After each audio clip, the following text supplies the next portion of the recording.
사람을 고용을 해야 될 것 같습니다. 아니면은 그분이 약간 지식이 부족할 경우는 외부 자문을 받더라도 확실히 자기 기업에 맞는 그런 방역 지침을 세우는 전문가가 있어야 될 것 같습니다. 두 번째는 그 전문가를 기반으로 해서 우선은 어떤 형태로든지 간에 외부에서 내부로 바이러스가 유입되는 걸 차단을 해야 됩니다.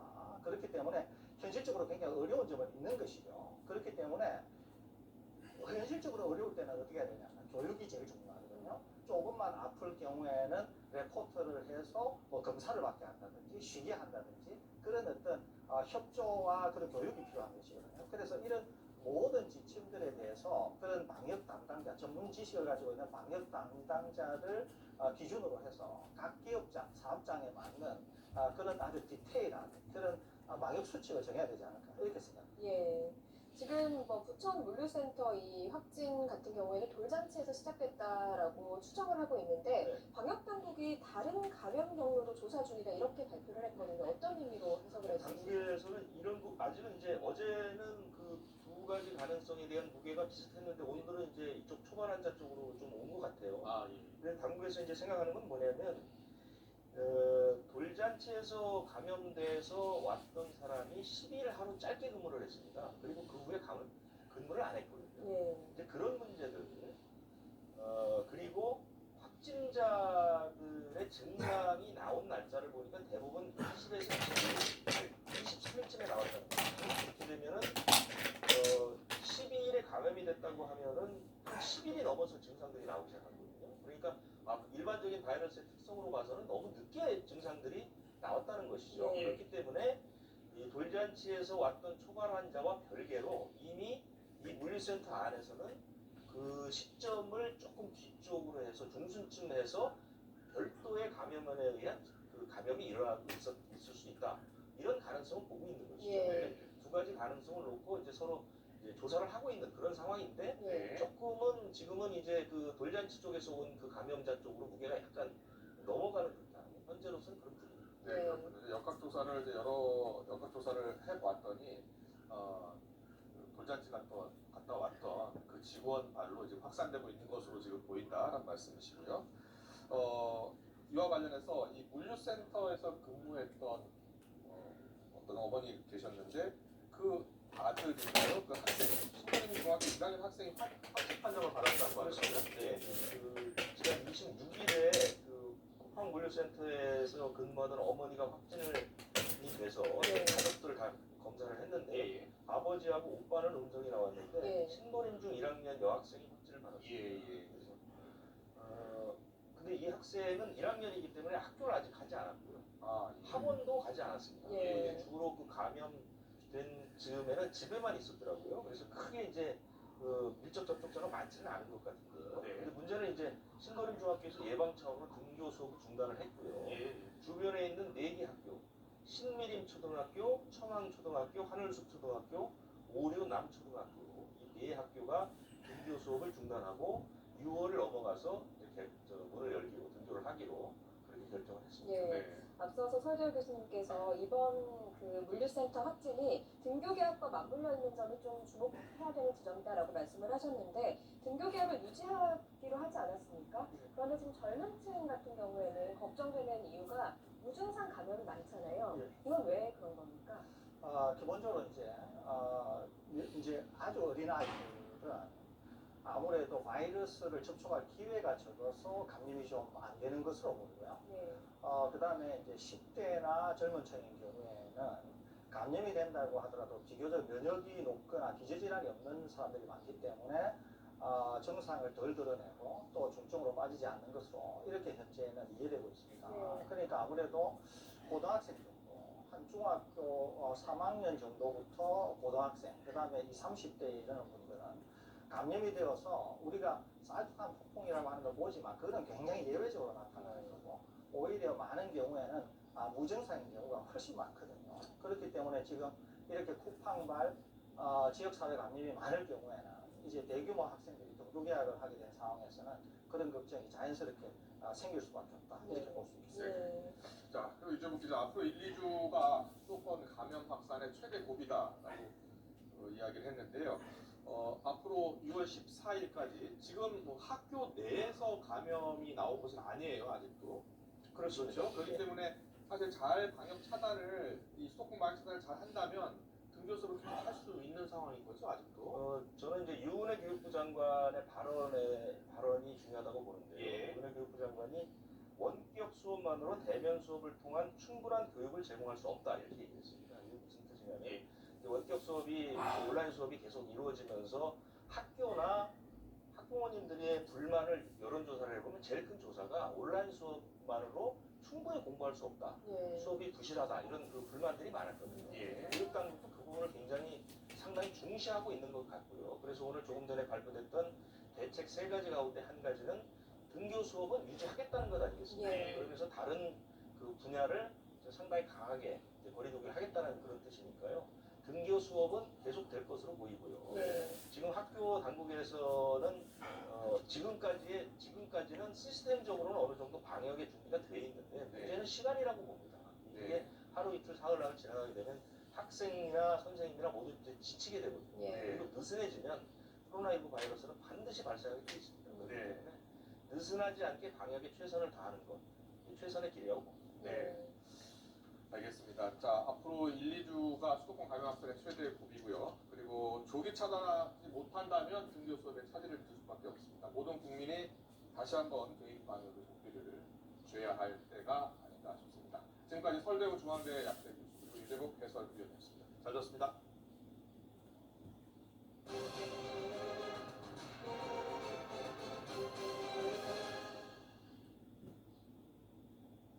네, 앞서 출연 기자와도 정리가 됐습니다만 학교 관련 확진자가 조금씩 나오고 있죠. 서울에서도 처음으로 등교한 고3 학생이 확진돼서 학교가 문을 닫았는데 다행히 이 학생과 접촉한 사람은 모두 음성이 나왔습니다. 다만 물류센터 관련 감염이 계속 나오면서 학교 현장에서도 우려가 큰 상황이라 현재 전국 학교 830여 곳이 등교 수업을 하지 못하고 있습니다. 취재기자 연결합니다. 신준명 기자.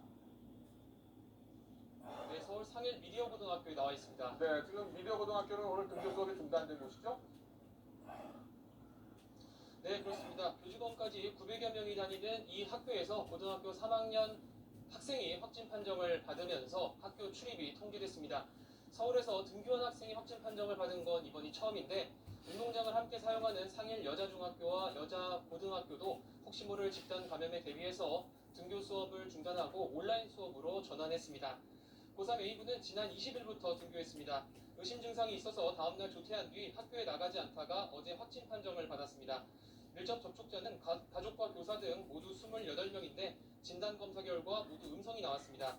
하지만 만일의 사태를 대비해 A군의 동생이 다니는 서울 강동초등학교도 내일까지 임시휴교에 들어갔습니다. 네, 다른 학교들 상황도 좀 알아보겠습니다. 어제 2차 등교 수업이 시작이 됐는데요. 자, 일선 학교들, 차질을 빚는 학교들이 있다고요? 네, 그렇습니다. 산발적인 지역사회 감염이 이어지면서 전국에 있는 학교들도 줄줄이 등교 수업을 중단하고 있습니다.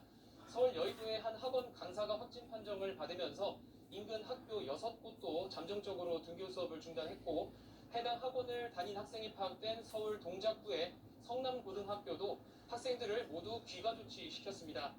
서울 은평구 연은초등학교와 관련해선 긴급 돌봄을 받던 초등학교 2학년 학생과 가족, 친구 등 모두 5명이 감염돼 아직 등교 수업을 못하고 있습니다. 서울 구로구 신도림중학교 1학년 학생도 부천 쿠팡물류센터에 다니는 어머니가 확진 판정을 받고 잇따라 감염되면서 이 학교도 등교를 연기했습니다.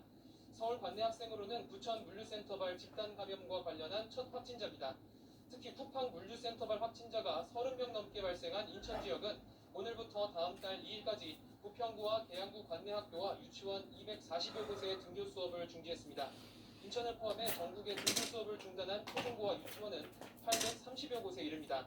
2차 등교 수업 첫날이었던 어제 전국 등교 대상 학생의 90.4%가 출석했는데 물류센터발 확진자가 추가로 확인되면서 확진자가 나온 지자체를 중심으로 등교를 중단하는 학교는 더 늘어날 것으로 보입니다. 지금까지 서울 상일 미디어 고등학교에서 YTN 신준명입니다. 한국교원단체 총연합회는 21대 국회 개원을 앞두고 9월 신학연재를 논의할 범국가협의기구 구성을 제안했습니다. 요청은 오늘 기자회견에서 9월 신학년제에 대한 청와대, 교육부, 교육감의 엇갈린 입장이 산발적으로 제기돼 혼란과 갈등만 부추기고 있다면서 이같이 밝혔습니다. 또 최근 코로나19 사태를 계기로 9월 신학년제의 장단점을 면밀히 따져 장기적으로 논의할 필요가 있다고 말했습니다. 대구시는 오늘 0시 기준 30대 학원 강사 등 2명이 확진 판정을 받았다고 밝혔습니다. 학원 강사는 대구 수성구에 있는 수학학원에서 근무했고 다른 한 명은 육군 신병 입소 전 검사에서 양성 판정을 받은 20살 남성입니다. 대구시는 이 학원 강사와 접촉한 수강생과 동료 강사 99명을 검사한 결과 음성 판정을 받았다고 설명했습니다. 한국은행이 올해 성장률을 마이너스 0.2%로 대폭 낮췄습니다. 코로나19 경제 타격이 심각하고 오래 갈 것으로 본 겁니다. 11년 만에 역성장을 예상하면서 경기 부양을 위해 기준금리도 0.25%포인트 내렸습니다. 이종수 기자입니다. 한국은행 기준금리가 또 0.25%포인트 인하돼 연이율 0.5%가 됐습니다. 코로나19 확산세로 경제가 본격적인 어려움에 처한 지난 3월 임시금통위에서 기준금리를 0.5%포인트 전격 인하해 0%대 금리 시대를 열었는데 두 달여 만에 또다시 금리를 내린 겁니다. 코로나19의 전 세계적 확산으로 그 영향이 보다 장기화될 것으로 예상됨에 따라 국내 경제 성장세와 물가 상승률이 큰 폭으로 낮아질 것으로 전망되는 점을 고려하여 한은은 이러한 코로나19 경제 타격의 심각성을 반영해 올해 경제 성장률이 마이너스 0.2%에 그칠 것으로 전망했습니다. 한은은 이미 올해 예상 성장률을 2.3%에서 2.1%로 낮췄는데 이번에 2.3%포인트나 내린 겁니다. 한국은행이 마이너스 성장률 전망을 한 것은 금융위기 당시인 2009년 7월에 마이너스 1.6% 이후 11년 만입니다. 전 세계 코로나19의 확진자 수가 2, 4분기 중에 정점에 도달하고 국내에서도 대규모의 재해 확산이 발생하지 않을 것이라는 전제하에 이루어졌는데 이 총재는 3차 추경과 관련한 국채 공급 증가로 금리가 오르면 국고채 매입도 늘리겠다고 밝혔습니다. 한은은 하지만 내년 성장률은 앞서 2.4%에서 0.7%포인트 올려 3.1%로 전망했습니다. 한편 지난달 임명된 새 금통위원 가운데 조윤재 위원은 회의 의결 과정에서 빠졌습니다. 조 위원이 3천만 원을 초과하는 주식 보유 문제로 인사혁신처로부터 직무 관련성 심사를 받고 있다 보니 한은법상 이해관계 충돌 우려에 따른 제척 사유에 해당하기 때문입니다. YTN 이종수입니다. 경제 성장률이 1%포인트 하락하면 취업자 수가 45만 명가량 감소한다는 분석이 나왔습니다. 한국경제연구원은 성장률이 1%포인트 내리면 임금 근로자가 32만 2천 명 줄고 여기에 고용주와 자영업자까지 포함하면 모두 45만 1천 명의 취업자가 감소한다고 밝혔습니다. 이것은 과연 뭐가 다를까요? 성분부터 다릅니다. 효과가 다르죠. 국제학술지에 게재되었다는 점도 다르죠. 그래서 이가탄은 다릅니다. 잇몸병의 이가탄. 아시죠? 이가탄. 매출을 어쩐다. 가성물을 고려하라.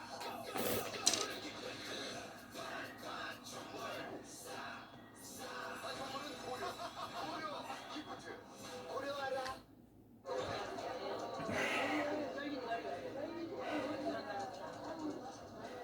스마트폰 책을 한 장 갖고 싶은데 얼마까지 됐나요?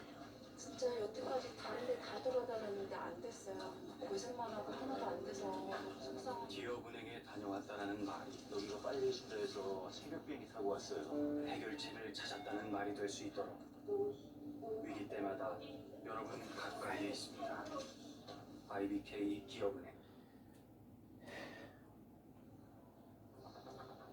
수도권 집단 감염이 확산하면서 정부가 긴급 단계 장관 회의를 주재하고 다중 이용 시설의 운영을 한시적으로 중단하기로 했습니다. 정부는 2주간 수도권의 확산을 막지 못하면 사회적 거리두기로 복귀하겠다고 밝혔습니다.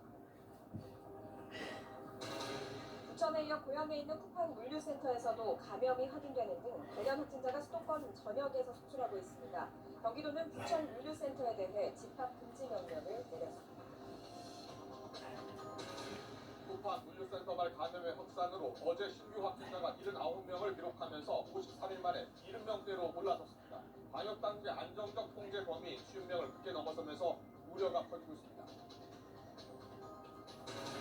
전국 곳곳에서 소규모 집단 감염이 이어지면서 오늘 유치원과 초중고 838곳에서 등교가 중지된 것으로 집계됐습니다.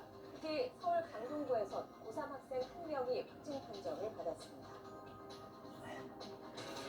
코로나19 사태의 충격이 커지면서 한국은행이 올해 성장률 전망치를 마이너스 0.2%로 대폭 내렸습니다. IMF 이후 첫 역성장이 예상되는 가운데 사상 최저인 기준금리는 다시 연 0.5%로 인하됐습니다. 미국에 잇따른 경고에도 중국이 전국 인민대표대회를 열고 홍콩 보안법을 압도적인 찬성으로 통과시켰습니다. 미국이 곧바로 제재에 나설 경우 미중 갈등이 전면화할 것으로 예상됩니다. 하루 79명의 환자가 발생하고 부천 쿠팡 물류 창고를 중심으로 감염 환자가 속출하는 가운데 방역당국이 수도권에 비상조치를 내렸습니다. 내일부터 2주 동안 수도권 지역의 모든 공공이용시설과 박물관, 또 공원 등 모든 다중이용시설의 운영을 중단하기로 한 건데요. 등교 수업을 제외하면 사실상 지금의 생활 속 거리두기가 사회적 거리두기로 다시 돌아가는 셈입니다. 취재기자 연결해서 알아보겠습니다. 이승훈 기자. 네, 이승훈입니다. 수도권 지역에서 내일부터 다음 달 14일까지죠. 강화된 방역 조치를 시행하겠죠? 네, 그렇습니다. 조금 전 박능우 보건복지부 장관은 등교 수업을 진행하면서 수도권의 방역을 사실상의 사회적 거리두기로 전환하는 내용을 담은 강화 대책을 발표했습니다. 당장 내일부터 오는 14일까지 2주 동안 달라지는 걸 정리해보면요. 먼저 수도권의 모든 공공, 다중이용시설의 운영이 중단됩니다. 연수원과 미술관, 박물관, 공원 등의 이용이 한시적으로 중단되는 거죠. 또 정부와 지자체, 공공기관이 주관하는 행사도 취소되거나 연기됩니다. 공공기관에선 기차 출퇴근제와 재택근무제 등 유연 근무가 활용되고요. 한꺼번에 많은 사람이 한 곳에 몰리는 걸 막겠다는 겁니다. 또 유흥시설도 6월 14일까지 운영이 자제되는데 운영하면 방역수칙을 제대로 지키고 있는지를 밝혀서 문제가 있으면 행정조치하기로 했습니다. 이밖에 학원과 PC방, 종교시설에도 마찬가지로 이용과 활동 자제를 공고했습니다. 방역당국은 수도권의 모든 주민에게도 내일부터 2주 동안 가급적 외출과 모임, 행사를 자제하고요. 특히 음식점, 술집 등 다중이용시설 이용을 자제해달라고 당부했습니다. 지금까지 확인된 코로나19 신규 발생 추이도 정리해 주시죠. 현재까지 공식 신규 확진 환자는 모두 79명입니다. 이에 따라서 누적 확진자는 13,354명으로 늘었습니다. 어제 40명에 이어서 그 만에 2배 가까이 신규 환자가 더 나온 겁니다. 물론 지금까지 확인된 부천 물류센터 그리고 클럽 관련 추가 감염자가 반영되지 않았습니다. 신규 환자 발생이 50명 미만이면 방역당국은 코로나19가 안정적 통제 범위에 있다 이렇게 말합니다. 그러니까 방역당국이 말한 생활 속 거리두기의 기준은 훨씬 벗어난 겁니다. 신규 환자를 유형별로 보면 확진자 79명 가운데 68명이 국내 감염 환자입니다. 서울에서 가장 많은 24명의 환자가 확인됐고요. 또 인천 22명, 경기 21명으로 수도권에서만 67명의 공식 환자가 나왔습니다. 이 밖에 대구에서 2명, 부산, 충남, 경북에서 각각 3명의 신규 환자가 확인됐습니다. 지금까지 YTN 이승훈입니다. 오늘 문재인 대통령이 더불어민주당 김태년 원내대표, 미래통합당 주호영 원내대표를 청와대로 초청해서 회동을 가졌는데요. 미래통합당 주호영 원내대표가 청와대에서 있었던 문재인 대통령과 여야 원내대표 회동 결과와 관련해서 기자회견을 갖습니다. 현장으로 가보겠습니다. 예, 주호영 원내대표입니다. 오늘 정오부터 오후 2시 36분까지 156분 동안 청와대에서 문재인 대통령님과 김태년 민주당 원내대표 저 3자 회동이 있었습니다. 청와대 비서실장이 대석을 했습니다. 사실은 녹취록을 만들어서 저희들에게 주기로 해서 제가 이미 말씀한 것을 메모를 하지 않았습니다. 그런데 녹취록을 밝혀주는 것이 대통령 기록물을 가지고 참 문제가 있다고 해서 받지를 못한 상태이기 때문에 사실은 제가 메모하는 것 없이 기억을 더듬어서 말씀드려야 하기 때문에 용어 같은 거라든지 정확한 표현에는 차이가 있을 수 있음을 미리 말씀드리겠습니다. 오찬을 배후에서 여러 말씀을 드렸고 오찬 이후에 청와대 뒷산에 있는 신라불상 같이 상입보랄 할까요? 산행을 가서 돌아서 나왔습니다. 대통령께서는 상생급식을 말씀하셨고 또 코로나 팬데믹 위기를 맞이해서 국회에서 신속한 조치 협조 말씀이 계셨습니다. 상생급식은 저희들도 상생급식을 할 준비가 되어 있다. 야당을 진정한 국정의 동반자로 생각하시고 하시면 저희들도 적극 돕겠다는 말씀을 드렸습니다. 좋은 판결이라도 나쁜 화해가 나쁘다는 이야기가 있듯이 시간이 좀 걸리더라도 상생과 협치를 하면 정책의 완성도도 높아지고 정책의 집행력도 높아지고 갈등도 줄어들기 때문에 상생 협치를 할 자세와 준비가 되어 있으면 저희들도 적극 협조하겠다는 그런 말씀을 드렸습니다. 그 다음에 여러 국정 현안에 관해서 제가 야당을 대표해서 당과 국민들의 의견을 말씀드렸습니다. 안보, 외교, 경제, 판론전 문제, 그다음에 인천 화재 참사 수사 문제, 그다음에 대학생 등록금 문제, 국민 통합 문제, 여러 가지 문제를 말씀드렸고, 또 위안부 문제 해결까지 말씀을 드렸고, 각각 제 말씀에 관해서 대통령님 의견은 그런 답변이었습니다. 중간중간에 김태년 대표도 이야기를 했고, 또 탈원전 문제와 이천 화재 참사 문제에 관해서는 노영민 비서실장도 답변을 그런 상황이었습니다.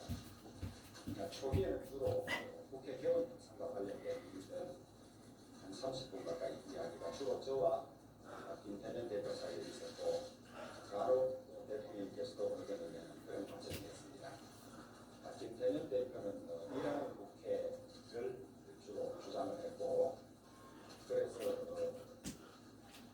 회의는 일정한 시간이 되면 자동적으로 열리게 하는 문제, 그 다음에 법사위의 체계 자구 심사를 거치는 문제, 이런 주장이 있었고, 저는 일하는 국회가 졸속 입법으로 연결돼서는 안 된다는 점을 말씀드렸고, 외국의 경우는 양원이 있고 또 법제실의 기능도 강화되어 있음에 관해서 우리나라는 해당 상임위를 통과해오는 법률의 완성도가 높지 않다는 점을 말씀드렸습니다. 그래서 이런 과정을 거쳐서 것이 늦게 가는 것 같지만 위헌 법률 하나가 사회적으로 요구하는 비용이 엄청나기 때문에 신중해야 된다는 것을 말씀드렸습니다. 위헌 법률 하나가 사회적으로 엄청난 비용이 지출돼야 한다는 점은 문재인 대통령께서도 직접 말씀하신 것 같습니다. 나머지는 하나하나 내용들인데 제가 이거 어느 정도 말씀드려야 할지 모르겠습니다. 안보 외교와 관해서는 미중의 대립과 관련해서 이게 외교적인 위치 설정이 대단히 중요하다. 국민들과의 동의하에 가는 것이 또 전문가들의 친밀한 검토하에 가는 것이 필요하다, 이렇게 말씀을 드렸고, 위안부 문제에 관해서는 헌법재판소에서 국가가 위안부 할머니들 문제에 대해서 부작용하는 것은 위헌이라는 결정이 있었고, 지난 정권에서 합의가 있었는데 이 정권이 그 합의를 무력화하면서 3년째 아무런 노력도 하지 않은 것으로 보여서 오히려 위헌 상태를 지속하고 있다, 그렇게 말씀을 드렸고, 거기에 대한 대통령의 입장 설명이 있었고, 그 과정 중에서 할머니들의 할머니들의 입장을 제대로 반영하지 않은 문제점과 관련해서 그런 과정에서 유의한 사건 같은 것도 나왔다고 제가 지적을 했습니다.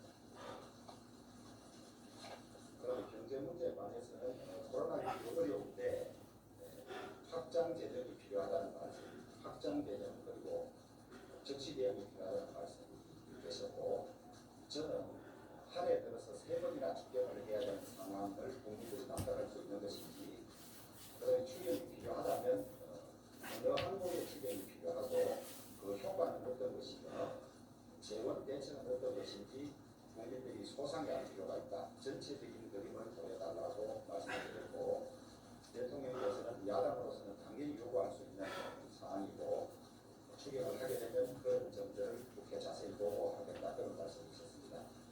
저는 국가 재정 건전성 문제라는 우려를 말씀을 드렸습니다.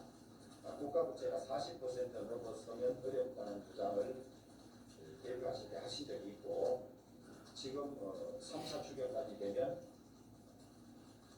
국가 부채 비율이 46.5%가 넘어서서 그것이 국가 신인도에 영향을 주고 그러다 보면 오히려 더 큰 비용이 지출되는 문제가 있을 수 있어서 그것에 대한 우려를 많이 가지고 있고, 대통령으로서는 확장 재정에 관한 의견이라든지 그런 부분에서 말씀이 있었습니다. 그 다음에 경제를 살리기 위한 기본적인 방법은 기업이 투자를 하고 고용을 늘리는 것인데, 기업이 제대로 할 수 있는 환경을 만들어주는 것이 중요하다. 각종 규제 완화라든지 그 다음에 세제라든지 글로벌 기준에 맞는 세제라든지 이런 것이 또 반기업 정서가 없어지고 고용 유연성이 유지되어야만 리쇼어링이 가능하고, 그 리쇼어링이 되게 되면 국내 일자리도 늘어날 것이 아니냐, 그런 점에 대해서 정부가 각별한 관심을 가져달라고 말씀드리고 대통령도 그 점에 관해서 동의하셨습니다. 그 다음에 안보와 관련해서 북한의 개방, 대화, 교육을 반대하는 국민은 없지만 국군 통수권자인 대통령께서 국민들이 적어도 북핵 미사일이 있는 상황에서 대한민국의 안전이 확실히 보장된다는 관심을 국민에게 해드린 상태에서 해야 하는데 그것을 우려하는 국민들이 많고 야당도 걱정하고 있다고 말씀을 드렸습니다. 대통령. 네, 오늘 청와대 회동을 주호영 미래통합당 원내대표가 간략히 브리핑을 했는데요. 대통령께서 이 국회에서 미래통합당이 좀 신속하게 협조를 좀 해달라는 당부를 했고, 주 원내대표는 상생과 협치 속에 협조를 하겠다라고 답했다고 합니다. 네, 오늘 청와대에서 문재인 대통령과 더불어민주당 여야 또 미래통합당 여야 원내대표가 만났기 때문에 청와대와 민주당 쪽에서도 그 브리핑이 있을 것으로 보입니다. 관련 내용을 들어오는 대로 다시 한번 전해드리겠습니다.